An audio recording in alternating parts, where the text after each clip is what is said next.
Now, on News Talk 105.9 WMAL. O'Connor and Company.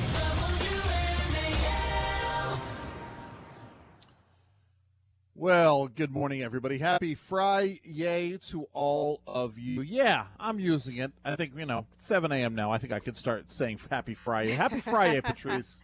Happy Friday, Andrew. That, of course, is Patrice Onwuka. I am joining her today on O'Connor and Company.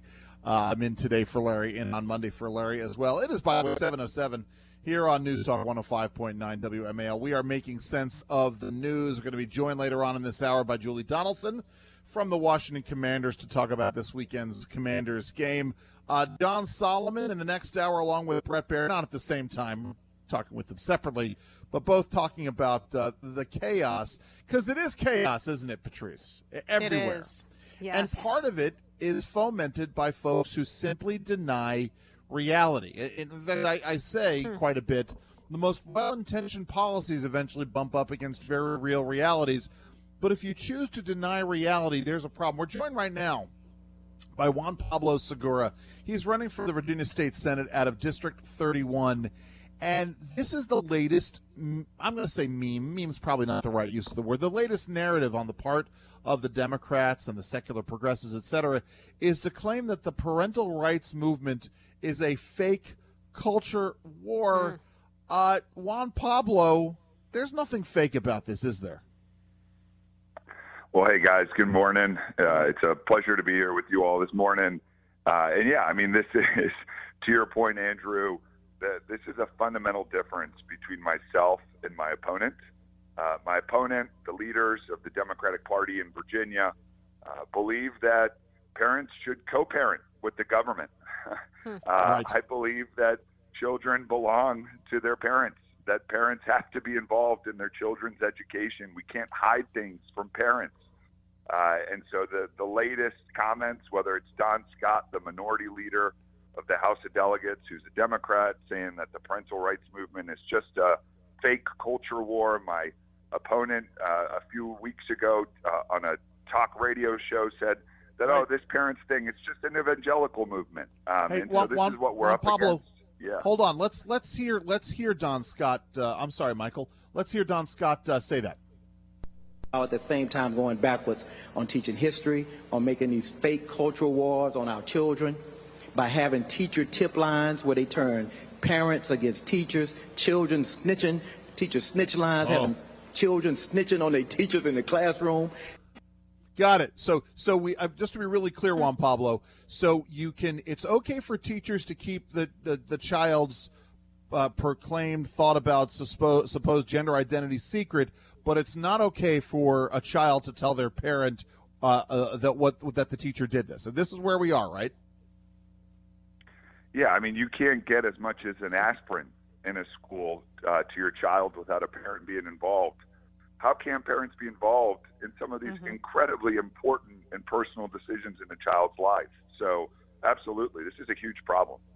Well, and I'm glad that you're highlighting it because I think what we're seeing is Democrats and the left is feeling the weakness on parents, parental rights, and how strong it is for conservatives of an issue and how it exposes their own weakness.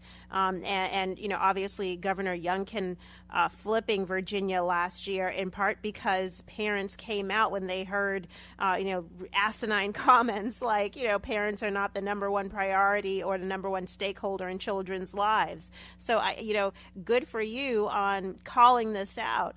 We'll talk about some of the other issues, though, that you're running on. I can imagine crime is a big issue and the economy is a big issue. So what is your perspective?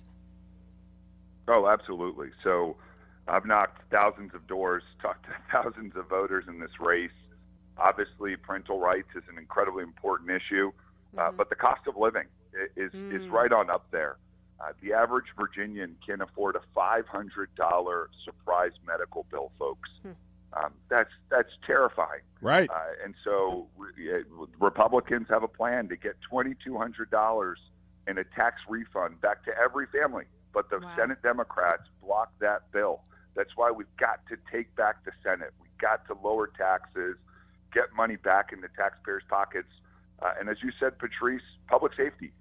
My opponent has accepted and celebrated 7 different endorsements from groups that have actively called to defund the police. I believe we've got to back the blue, not defund the police, because they protect us. They keep us safe. And so people are responding. We've got movement on the ground with our message, and we just got to get folks to early vote and show up and bank their vote. I can't tell you how important that is in this election. I early voted last week, Juan Pablo, in my local races, and I urge other folks to do the same. Listen, let me ask you this, because I know where I live, the left has worked overtime to nationalize the race, to make local races about Donald Trump. Are we seeing that in your race as well, the attempt to sort of turn this not about the concerns that folks have about what's directly in front of them in Virginia, but about to make this about other things and to put Donald Trump on the ballot in your race as well? Well, absolutely. It's not shocking or surprising anymore. But what my opponent, what the Senate Democrats are trying to do in my race, is they're trying to avoid talking about anything that's happening in people's lives, kitchen table issues, because they have no plan, folks. They don't have a message. They're just taking directions from Joe Biden and the Democrat National Committee that's poured millions of dollars against me in my race. I have a message. Republicans have a message. My message is that we can be successful together if we elect a new generation of leaders, entrepreneurs, innovators, like the governor, business people that can actually solve real problems in the community. And so what's really exciting is we're getting our message out. We need help, though. If folks want to donate to my campaign or sign up to Door Knock or put a yard sign up in Loudoun or Fauquier County, we need the help. And with a movement together, we're going to win this thing and bring some common sense back to Richmond. We really have to. And talking about this movement, talk about what you're hearing from these parents as you go out and you go door knock. I mean, what's the number one thing on their minds right now? So like I mentioned, the number one, consistently, a big chunk of my district is in Loudoun County, which is the epicenter of the parental rights movement. And so absolutely, folks are worried that the schools are hiding things from parents. I mean, we just saw it again yesterday. If folks haven't seen this, a story broke where in one of the high schools, there's been a biological male that's been changing in the female locker room on a volleyball team, and nobody knew about it until a few days ago. And so, again, we have this consistent challenge of the Loudoun County School Board systematically just keeping parents out of the conversation. And so that's number one. But it's everything. It's like I mentioned, cost of living. We've got 3 toll roads that kind of connect to get to Loudoun County, and the tolls keep going up every month. And so we've got to lower the cost of living for folks. We got to make sure parents are involved, and we got to fund law enforcement. There we go. Well, Juan Pablo Segura, best of luck to you, good sir. Thank you so much. I appreciate it. And we're doing an early vote event today at 3:00. Do not forget to vote. It's a donut event and an early voting event all together. And so it's at 750 Miller Drive in Loudoun County. We'd love to have folks to come out and early vote. That's how we win this thing. Listen, donuts in the afternoon on a Friday. What more can we ask for? Thank you very much, Juan Pablo. Thank you. All right, bye. Juan Pablo Segura running for the Virginia State Senate in District 31. We will continue in just a moment, but first it is 7. WMAL. Making sense of the news. Live from the Home Paramount Pest Control Studios. Home Paramount, the leader in pest control since 1939. On the next Vince Coglianese show, what will it take to free American hostages from the clutches of Hamas? We'll discuss it 3:00 on WMAL. So as we were doing show prep, I don't know if it was Heather or Patrice who brought up this story about people showering in their jeans. Yes. But I raised the question, as I recall, listen, those of you who are true Gen Xers, you know that if you bought jeans, if you were, I know women who did this, if you bought jeans in the 80s, your acid wash jeans that were very tight, you would go and soak yourself in the bathtub to get them to contour to your body. But not so much anymore, right, Patrice? There's a whole different reason for showering in your jeans now, isn't there? Well, What else other reason? Climate change, of course. So I saw this in Fortune. The CEO of Levi's wears his jeans in the shower, even when they're, quote, really gross, and washes them with hand soap. And he says you should, too, to save the planet. This is the guy. Hold on. This is the guy who said he would wear his jeans for 20 days in a row. I mean, really, we're talking Jim Morrison stuff. We're talking teenage boy, right? This is the teenage boy coming out and saying, no, I'm going to wear my jeans until they can stand up on their own, isn't it? It is. Well, that and the fact that this is probably part of a marketing ploy to demonstrate that, unlike other jeans, you could wear Levi's for days and let them get gross and then wash them with you in them. You know, I feel seen. I feel seen, Patrice. It's the new climate change agenda on your body. Listen, please. Take your pants off and wash them in the washing machine. You know, I understand 3 times if it's not dirty or anything, but don't go past too much beyond that. And if you're going to, and make sure you don't shower in your jeans and forget to shower what goes under the jeans. That is not helping the planet. That is not helping the climate when you've got BO, when you've got body odor. Yes, how about it's not helping your neighbors and your family members and all of those your coworkers. That's the thing that gets me. I mean, you talk about, there is a certain degree of grossness to this and the story, because it's like, oh, yeah, you use hand soap to wash my jeans in the shower. It's not getting at any of, listen, not that I want to go through the mechanics, but you're right. The whole point of throwing something in the washing machine is that it's going to the detergent's going to get into the inside of the areas that really need to be cleaned. I mean, I'm sorry. I was going to go down a road and sort of get really gross. I mean, he mentions if he spills curry on himself, which, by the way, is also a very specific reference. I mean, I guess he could have said, well, I'm going to make a DC reference. If I went to Ben's Chili Bowl and I spilled chili and mustard on my leg, but I know that and I love a good Ben's half smoke with chili, mustard, and onions. Yes, it's 7:00 and I'm hungry. I know I'm not going to just go into the shower and scrub them off. I'm going to throw them into the wash. I'm sorry. Go ahead, Patrice. Exactly. Yeah, I mean, I think that it's just crazy that the lengths that people who are bought into this whole climate change agenda, they want us to go towards. And by the way, let's pair this with the government efforts. I believe the Biden administration wants us to change our shower heads, right? So the kind of new shower heads they want to implement probably would not have enough water to be able to thoroughly wash your jeans the way that the Levi's CEO suggests you should, right? Hold They're on. coming after our... Let's get to this. You raised an important point. So they're going after shower heads. They're going after water heaters. Washing machines, yeah. They're going after washing machines. I mean, basically, they want us to all be just really, really filthy and smelly, don't they? That's the end result here.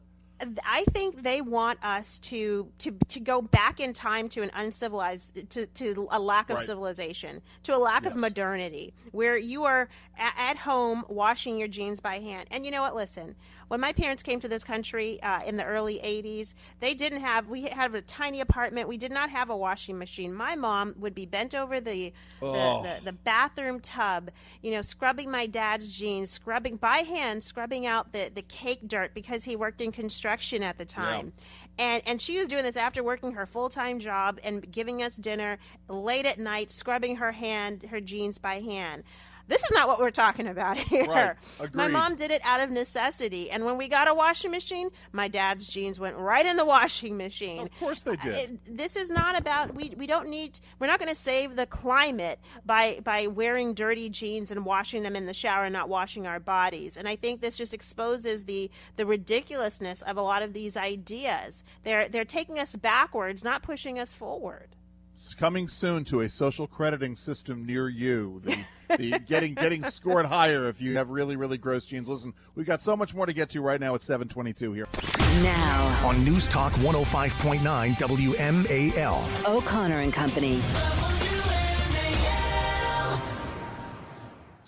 Well, welcome back, everybody. I am Andrew Langer in for Larry O'Connor, sitting alongside Patrice on WUKA. It is 7:37 on News Talk 105.9 WMAL. Making sense of the news. Happy Friday, Patrice. Happy Friday, Andrew. Thank you. Listen, we're going to be joined in a couple of minutes by Julie Donaldson from the Washington Commanders about their game this weekend down in Atlanta. In the next hour, we're going to be joined by John Solomon and Brett Baer to talk about what's going on up on Capitol Hill. But in the meantime, we've all been talking about this. Listen, the Fairfax County, I don't know what to do about the Fairfax County school system or the Fairfax County School Board. I know that if I were in Fairfax County and I were a parent with kids in schools, I would be deeply troubled by what's happening there. Last night, it got even worse. I want to make sure I get her name right. Abrar Omesh is a member of the school board. She got very angry yesterday about a moment of silence that was held for the victims of Hamas terrorism. Here's what she had to say. Let's play cut 3, Michael. Go ahead, Ms. Omesh. Thank you. I wasn't expecting what seemed to be a sneak attack after we had discussed making sure we represent all children in the ways that we speak and when we speak. So it's disappointing that my colleagues would do that behind my back after conversations that I had with them in saying that a statement represents everybody's views. But many are thinking about the incredible devastation and human suffering unfolding today in Israel and Palestine, and we mourn the loss of hundreds of innocent civilians killed and homes destroyed this week alone, and the thousands over the decades, all of whom should have been prevented. It might seem simple, aggressors attacking families in a state seeking vengeance, but we often sympathize with and humanize the side that we relate to and the side that looks more like us or that our biases guide us towards. But doing so obscures the root of the violence. Centuries of human history teach us that escalations happen. We can stop it there. You know which side I sympathize with, Patrice? I sympathize with the side that is not out there beheading babies. How about that? As a general principle, we don't sympathize with the side that's beheading babies. By the way, also, bad form to use the phrase sneak attack when talking about a moment of silence when hundreds of people were killed in a sneak attack at a music festival. I mean, sorry, go ahead, Patrice. I mean, this is astounding to me. Oh, it's crazy and it's insane, but I think you're going to start seeing more and more of this. Interestingly, I'd seen another piece here where some groups that they represent Palestinian interests and are actually advisors to the Biden administration in their White House. They are arming parents and, frankly, probably arming school board members with language to push back whenever their schools start to say we stand with Israel or we want to have a moment of peace or we are worried about what's going on. And so this idea that you're pushing this school board member is pushing back against a simple we stand with Israel or against the absolute terrorist violence, it's all well coordinated, and we're going to see more of it. Oh, and by the way, this is the kind of thing that Don Scott would say is a fake culture war. Guess what? This is proof positive that this culture war is not fake at all. This is literally about how we view the world. Let's go and listen to cut number 3 about this. Oh, we already played that. I'm sorry. Then let's go to cut number 4 here. When we're unwilling to call out the global human rights what global human rights organizations have called an apartheid regime of occupation that has been violating international agreements year after year and killing thousands of innocent civilians over decades, we are lying to our children. When we don't give space to hear the Palestinian narrative, we buy into a rhetoric that negates not only the humanness of Palestinians, but justifies the indiscriminate retaliation against the population. When we show inconsistent outrage that suggests some lives matter more. Enough there. That's her grandstanding. But she uses the phrase, something about retaliation.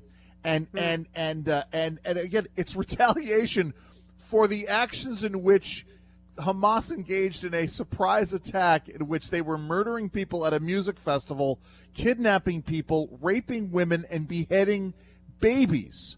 This gets into. I mean, there's another video out there. We may talk about it later on in the show of women in Great Britain, Muslim women who were tearing down posters that were depicting people who had been kidnapped in the last week, And when they were confronted over this, like, well, what about the atrocities that Israel's committing? You know something?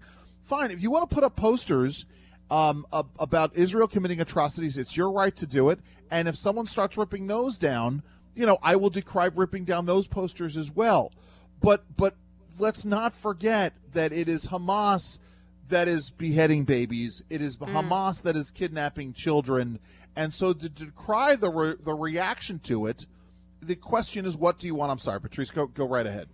Well, what's so interesting is what we're hearing from this woman and others is, the Israelis did it first. The Jews did it first. It's interesting. It's one thing for the Jewish nation to target military targets of terrorist organizations and try to take them out. Minimizing as much civilian loss of life as possible.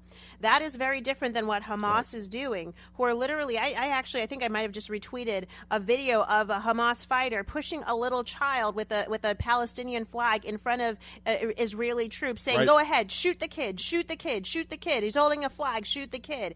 They are using women, using children as shields and burying themselves, and have been for a very long time among the Israeli civilian population, to avoid being targeted, because it's hard to get a civilian to capture military fighters among civilian populations. So this is not tit for tat. This is not the same tactic for the same tactic. And don't believe when you hear these pro-Palestinian voices pretending as though this is all equivocating everything. No.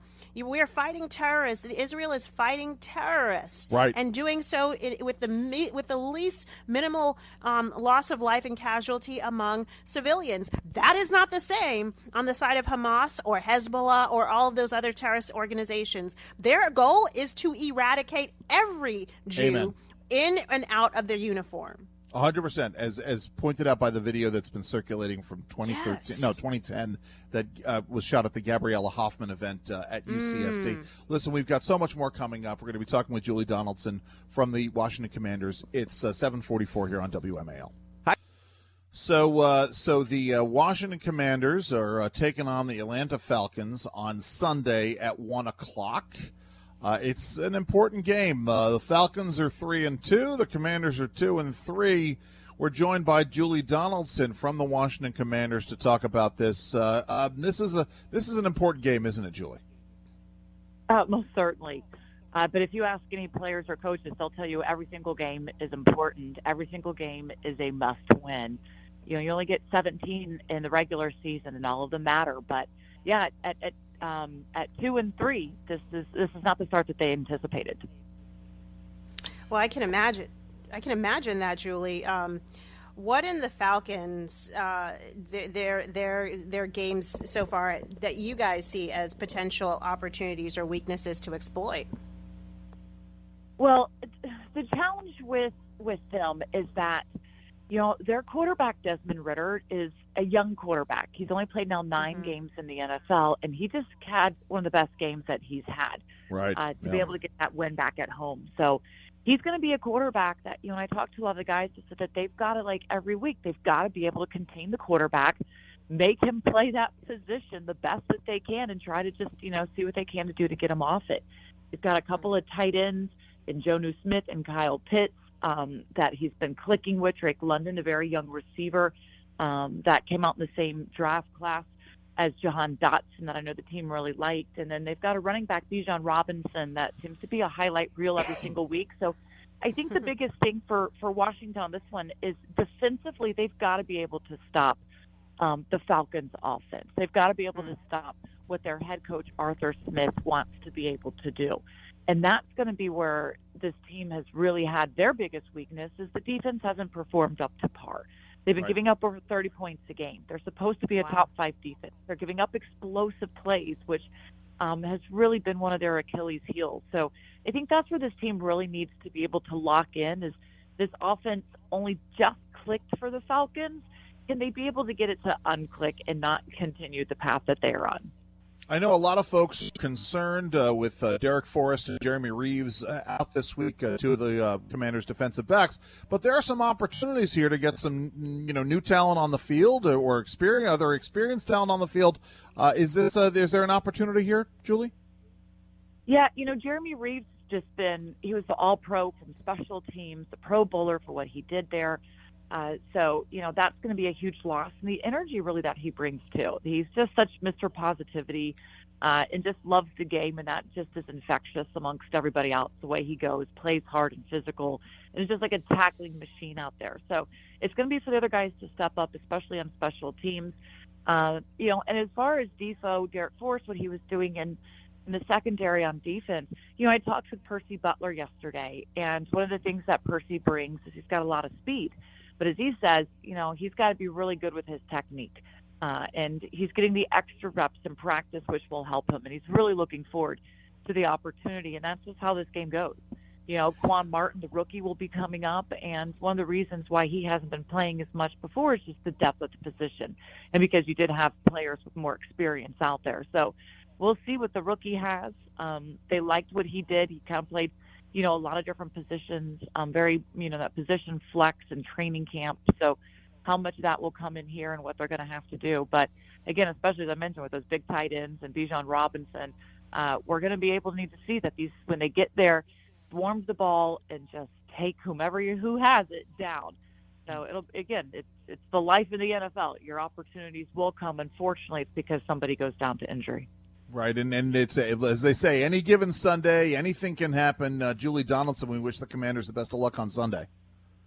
Most certainly. We certainly saw that on Thursday night, right, with the undefeated with the Bears that had not picked up a win, getting one. Can't look past any team at all. And so let's hope that this team goes in focused, starts fast, and gets back in the win column. Hear, hear. Well, Julie Donaldson, take care. Thank you so very much for joining us thanks, today. Guys. Have a great day. It's 7:53 here on O'Connor and Company, WMAL.